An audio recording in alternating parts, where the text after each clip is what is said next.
Bonjour tout le monde.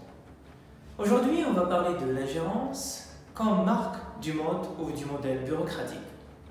L'ingérence, c'est le fait qu'une personne, dans une entreprise, dans un établissement, dans une hiérarchie quelconque, une personne qui empiète sur les tâches et les attributions des autres, non pas par bonne volonté, dans ce cas on va parler de bonne initiative, mais pour exposer son pouvoir, étaler sa personne et malheureusement pour nuire.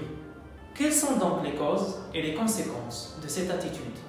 Derrière l'ingérence se cache en général un sentiment d'égocentrisme, c'est-à-dire que cette personne, elle n'écoute que sa propre voix, elle se croit savante dans un monde d'ignorants.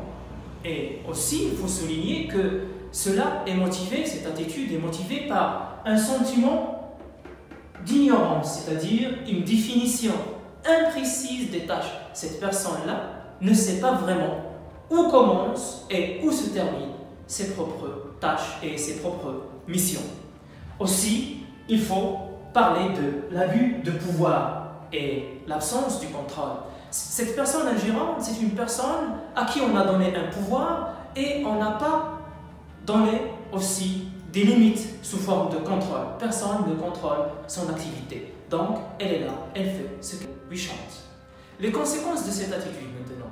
Eh bien, une personne ingérante répand un climat désagréable, un climat défavorable et affaiblit l'esprit de groupe. Des gens travaillent à côté de la personne ingérante dans le doute et dans le mépris.